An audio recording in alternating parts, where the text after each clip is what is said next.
Hi, I'm Svanström, a UX and product designer, and that's what this channel is all about. Today we're doing a UX review, and a UX review is a way to get external input on your site. So that I am going to take a look at a site that I had no part in building or designing, so that the people who made it can get a better understanding of what they can improve and what they should keep. So hold on to your horses, let's get this UX review started.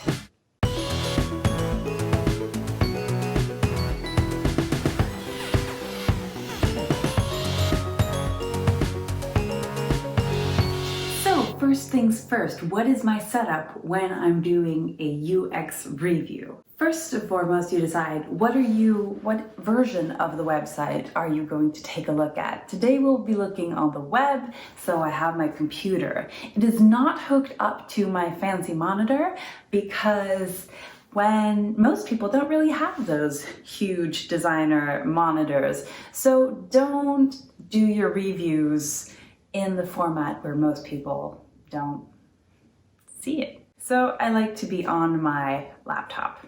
When I do a UX review, I make sure to record it with QuickTime. So I record my screen so that I can go back and look and explain things later. And I also take plenty of screenshots. So to take a good screenshot, what you do is you press Command-Shift-4 on a Mac and then space and then click it, and then it'll save take a screenshot of the entire window with like a nice drop shadow underneath it. So that is what I like to do when capturing my insights. I also make sure to have a notebook handy, which I don't. Let me go get one. Aha, notebook. So my notebook is ready and my computer is set up. I have a QuickTime video recording. So the website we will be looking at today is Hotels with Pools. And it is the fantastic entrepreneur and developer Ted Valentin who is behind this website. And it is, as you can tell by the name, a site where you can find hotels with pools.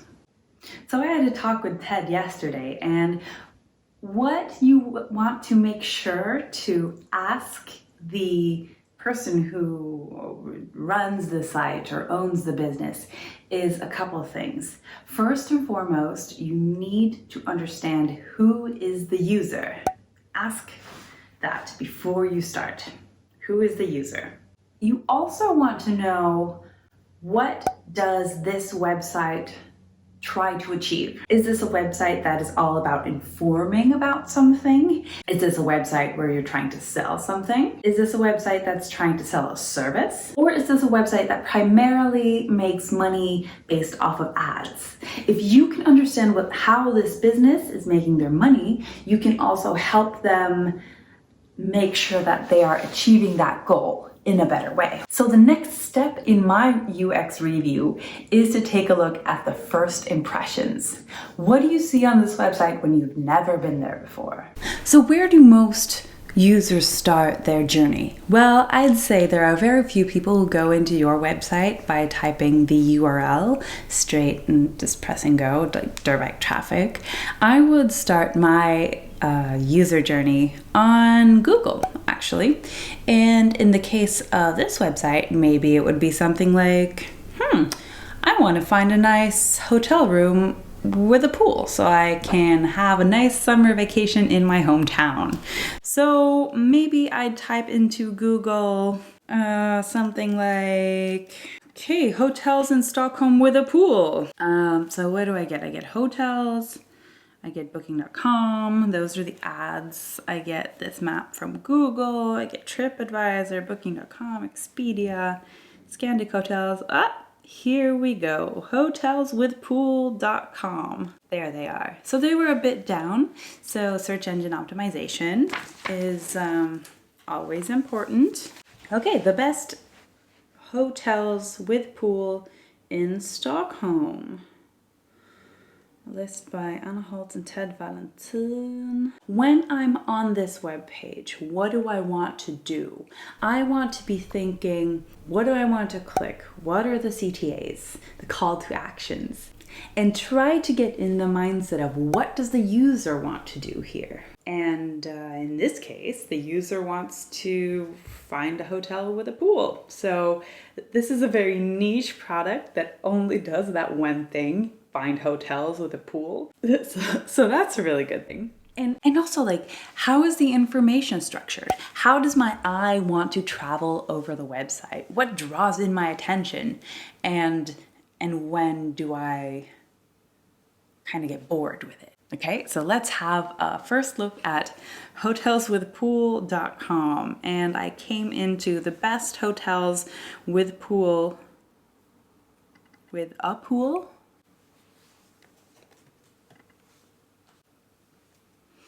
in Stockholm. Travel guide from May 2020. Acre list. So there's a couple of things I'm noticing straight off the bat. And for me,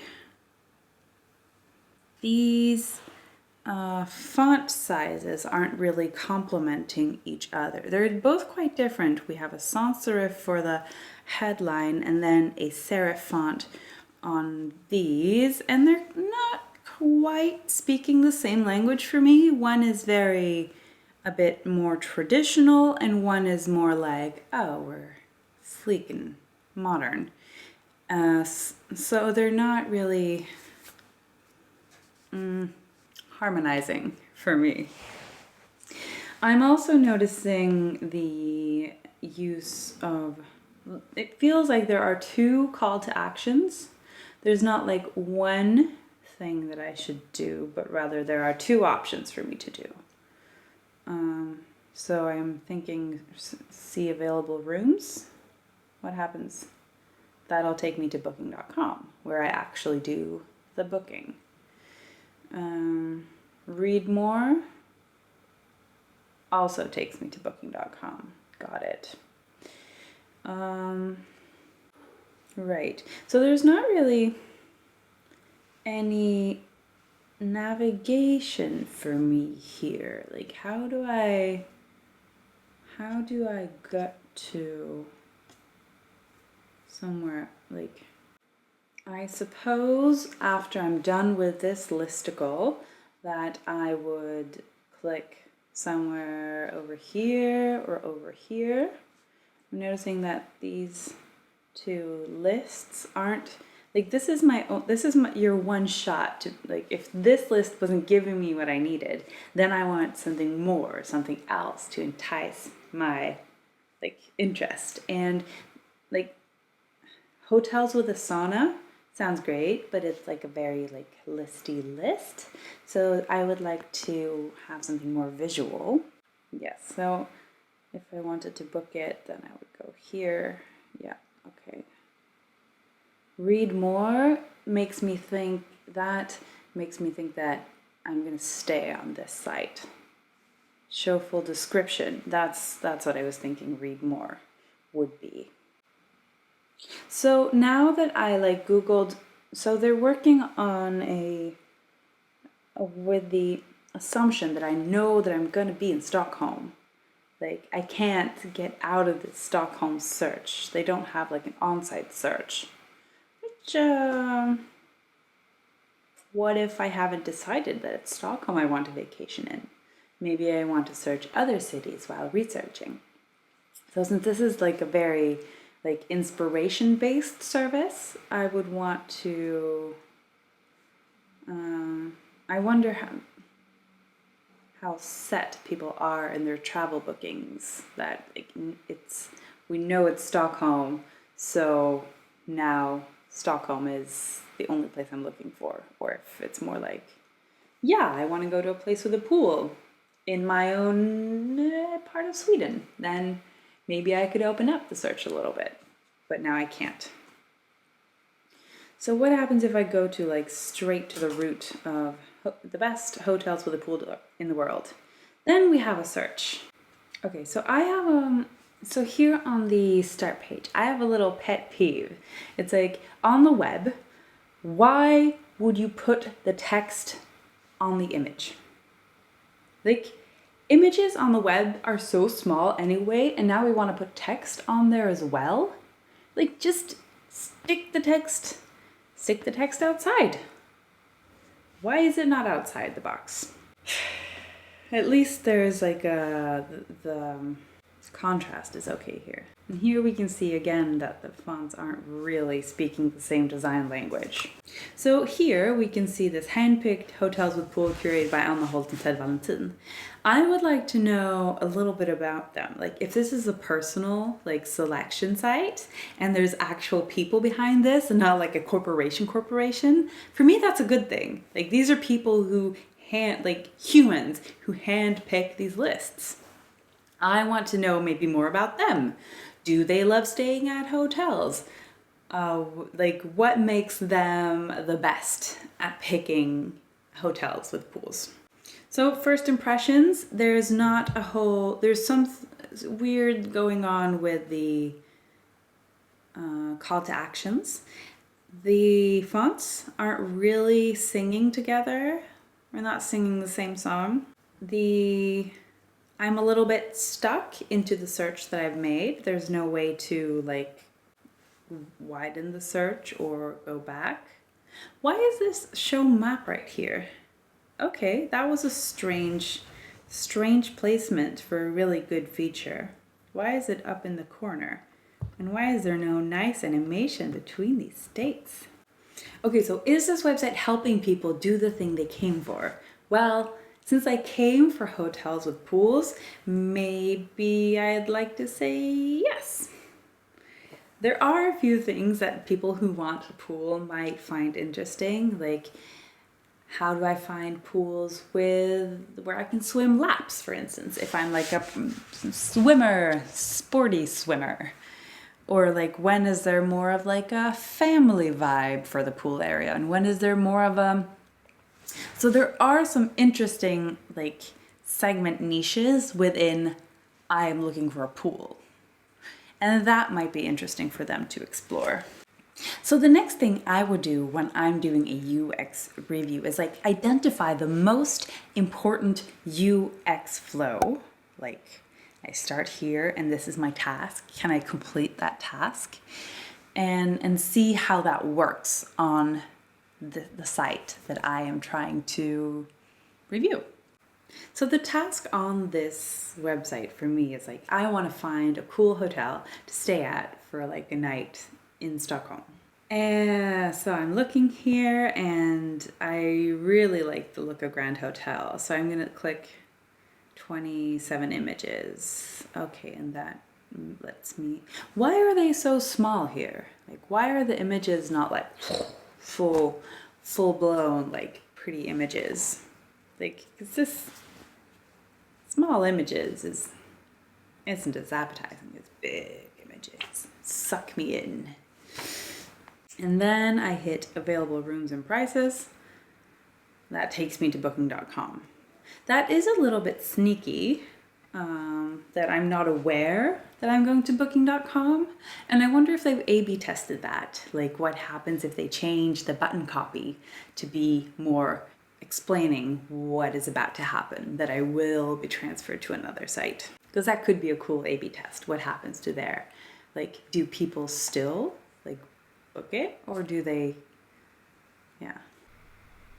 Whoa, that's a very, very strange full screen mode.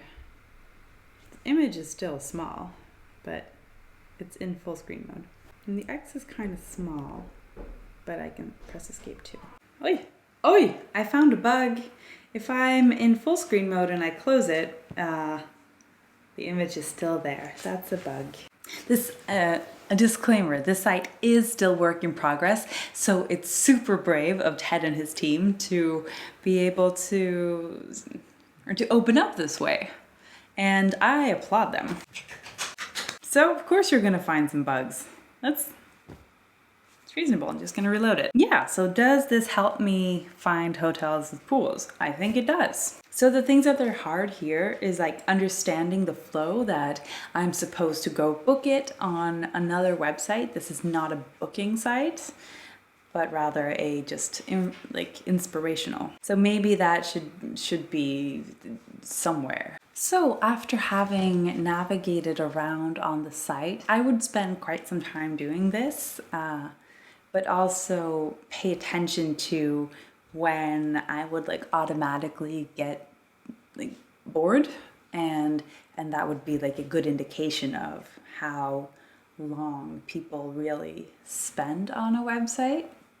But I would still like take my time and do a thorough run through of like every option that's available to me, look at the navigation, wait, there is no navigation, and things like that. So really take your time and go through the website so you can be very thorough in your feedback.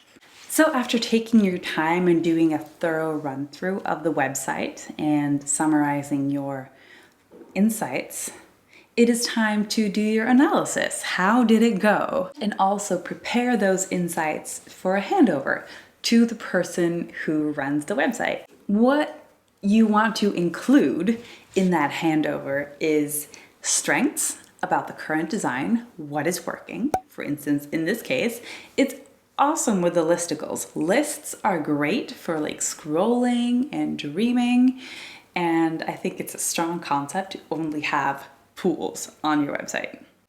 The next thing you want to include are the problems with the design, and make sure to categorize those problems into 2 separate brackets. So even in my my note taking, I would make 2 lists.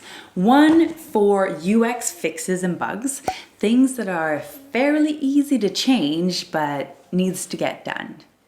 And on the other hand, I would list business problems or things that might need like a bigger redesign or a rethink in order for this product to really bloom and live its full potential.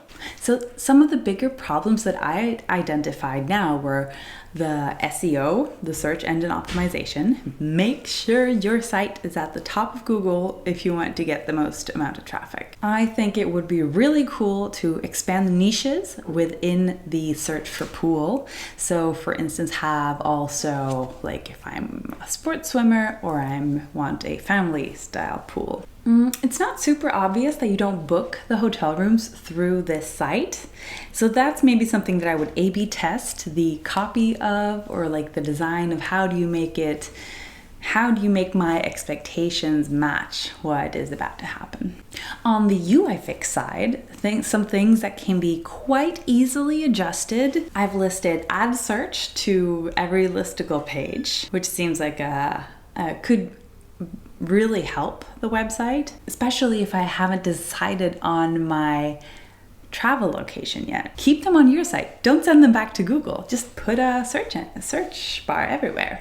I found a bug after you've full screen looked at images, then the image still stays. And I'd also recommend to just like look over your font choices and find 2 fonts that complement each other better. Other than that, I think it's a fairly clean design and the listicles are great. Those are the types of things that I would include in my UX review.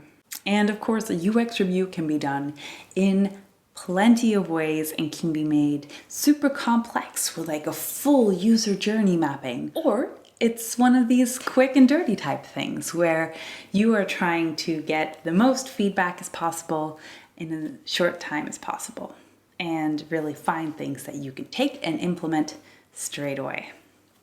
So thank you so much, Ted Valentin and your team at Hotels with a Pool.